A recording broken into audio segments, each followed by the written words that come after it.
we got basically like a kind of prolonged global update to get to. And we're going to start with Jair Bolsonaro's visit to Washington.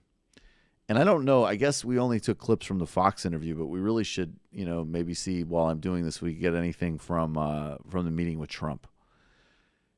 And do we also have the clip, guys, of the Real News Report on the CIA visit? I thought you put that in there, Griscom, right? That's Argentina. So I'll just set this up a little bit. So Jair Bolsonaro is in Washington.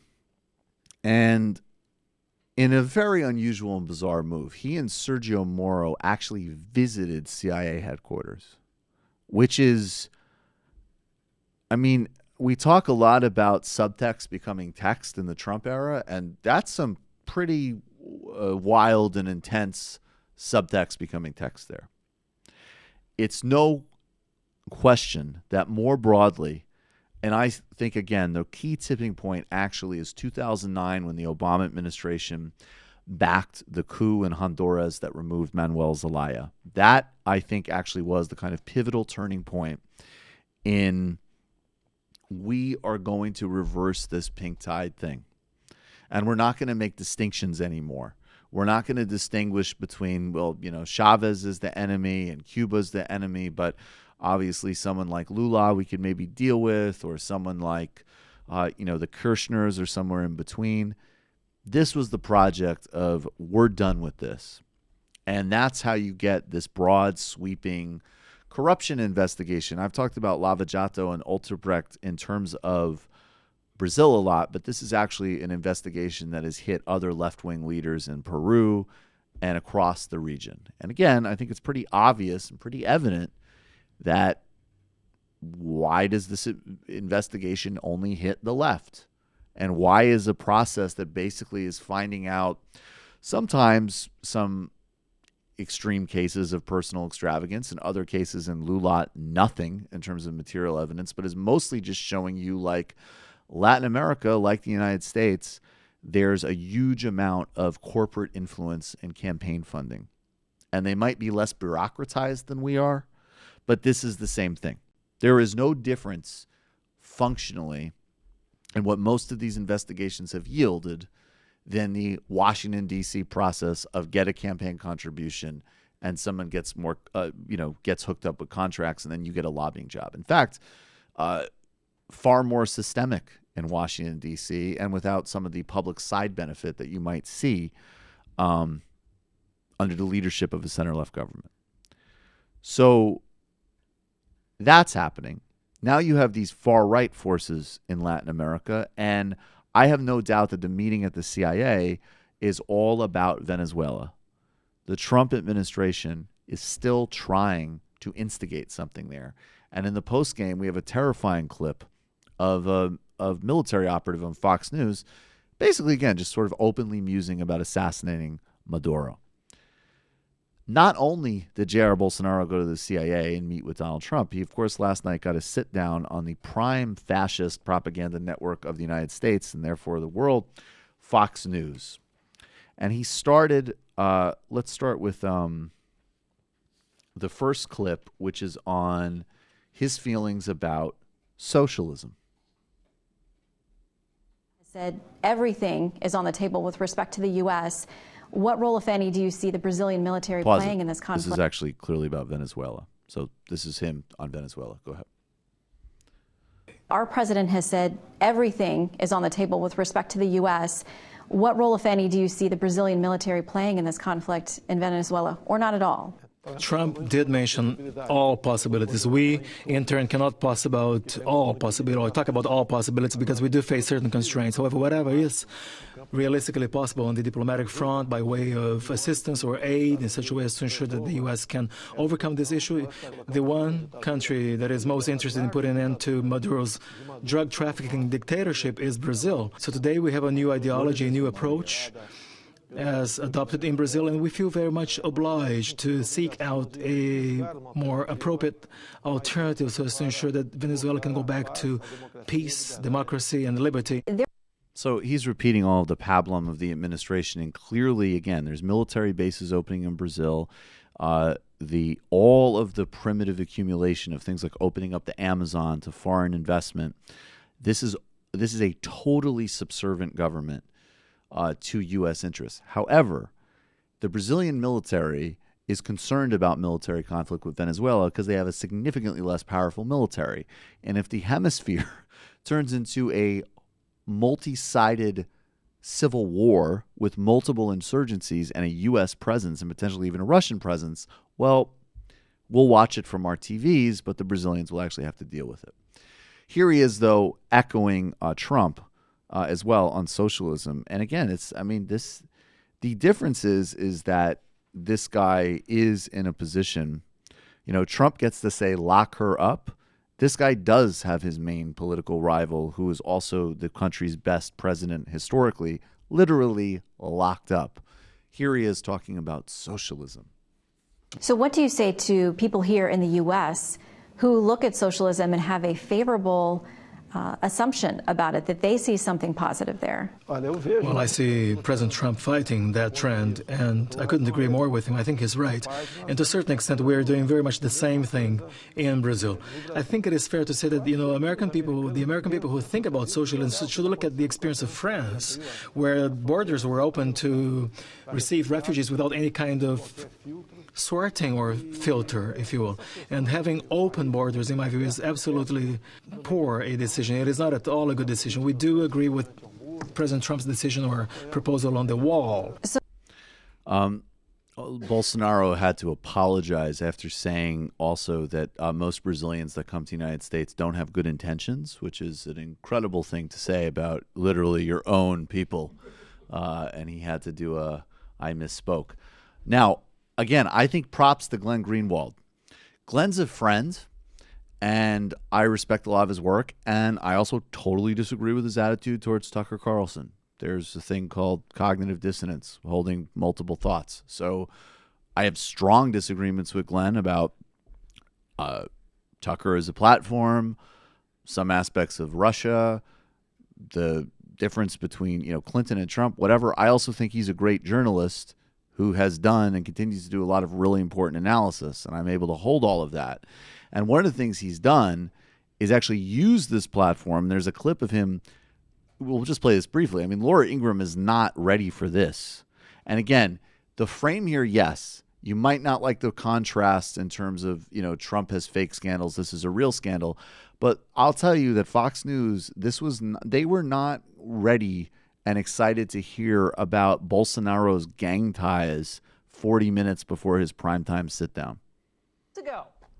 Yeah, exactly. I mean, where I know we've been working on an expose about some really incredibly criminal acts on the part of the Brazilian President Jair Bolsonaro, who's in Washington this week. Yes, he's here. To meet with Donald Trump, and and actually he's going to be on Shannon Bream's show next, I believe. There you see what a real scandal looked like. He's only been in office for 2 months. There's incredible amounts of concrete, tangible evidence that has been publicly disclosed, linking him to the world's worst paramilitary gangs and extrajudicial murderers in the country. That's what a real scandal looks like. Instead. Anyways, so Greenwald and also Greenwald's, and again, they've been reporting this aggressively at The Intercept, the incredibly deep connections, literally physically, between Bolsonaro and the cartel that assassinated Marielle Franco. And I think in addition to that comment, the Intercept team pushed their contacts at Fox, and this actually made its way into this interview.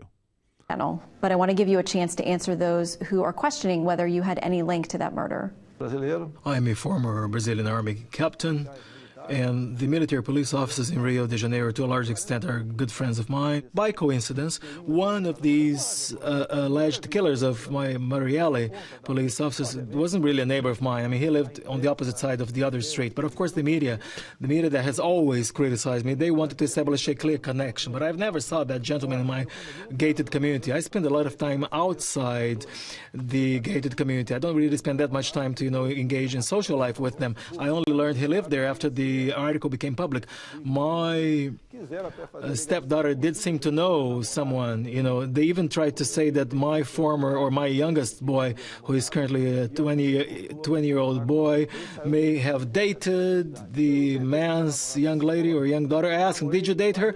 And he said, well, I dated just about every girl in the gated community. I can't remember her. If you show me the picture, I can possibly see who she is. I only learned about Marielle Franco after she was killed. She was a councilwoman, and I had never ever heard anything about her life. And one further point, what kind of motivation could I possibly have to be the mastermind of some kind of murder like that? I didn't even know. Oh, okay. So this is incredible. So right, you're absolutely right. There was a cut after that super fucking tasteless comment about being like, how can my son keep track? He fucked everybody in the building. While literally, I mean, again, just to remind us, and I know we all have like unlimited cynicism, but this is a head of state who has tangible connections to a cartel that assassinated a city councilor, and he's turning a denial into a joke about his son's sexual prowess, okay? And, you know, again, I'm sure that plays very well with a certain part of the base. But let's be real here. Now, the question has never been, did Jair Bolsonaro order a hit on Marielle Franco? The question is, are you connected, or is your family connected to the gang that did the hit? And the other part that he didn't mention is the reporting that came out several weeks ago about the cash transfers to his son's bank account, which Sergio Moro, his justice minister, who put Lula in jail with zero evidence, has said, oh, I'm not interested in that evidence. Add to which that he was the only presidential candidate, including the sitting right-wing president, Michel Temer, who all said this, they all went through the motions of saying this was terrible. He didn't say anything, and there's a photo of one of his sons tearing up one of her campaign posters after she was assassinated. And he kind of gave it away there by saying, I'm close with the Rio police, who are some of the most notorious violent police in the planet. And there's a symbiotic relationship between them and the drug and mafia cartels, who often are staffed up with ex-police and military who did this hit. And then the other reason why is he ran a campaign explicitly advocating greater ease for police to murder people in a place that already has hugely high police murder rates. So that's Jair Bolsonaro. I don't know if do we have anything that we could grab from Twitter of him and Trump just for a second, and then we'll get to the other stuff. But they had a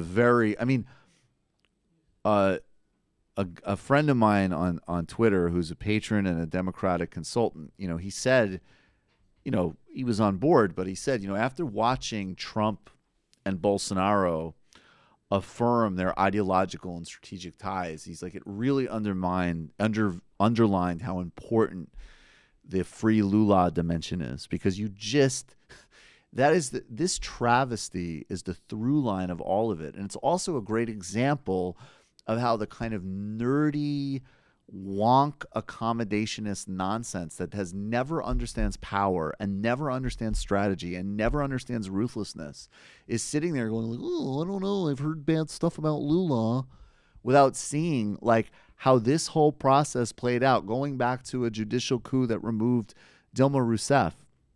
This is what it leads to, you idiots. And again, it's extraordinary, because these are the same people that actually will defend someone like Hillary Clinton when she frankly deserves no defense. But I would be the first one to tell you, and I did tell you in 2016, some of those corruption narratives about Hillary Clinton were total fucking bullshit. And that even where she was, you needed to block a fascist from entering the White House. Now, I would never insult Lula by comparing him to Hillary Clinton. There's totally different worlds of quality of leadership there, obviously. But like, if you could understand that on behalf of a corporatist who has increased poverty, maybe you could understand it on behalf of a heroic social democrat who brought 40 million people out of poverty. This is Bolsonaro and Trump. Is offering the access. Well, we're looking at it very strongly. We're very inclined to do that. The relationship that we have right now with Brazil has never been better. I think there was a lot of hostility with other presidents. There's zero hostility with me. And we're going to look at that very, very strongly in terms of whether it's NATO or it's something having to do with alliance. But we have a great alliance with Brazil, better than we've ever had before.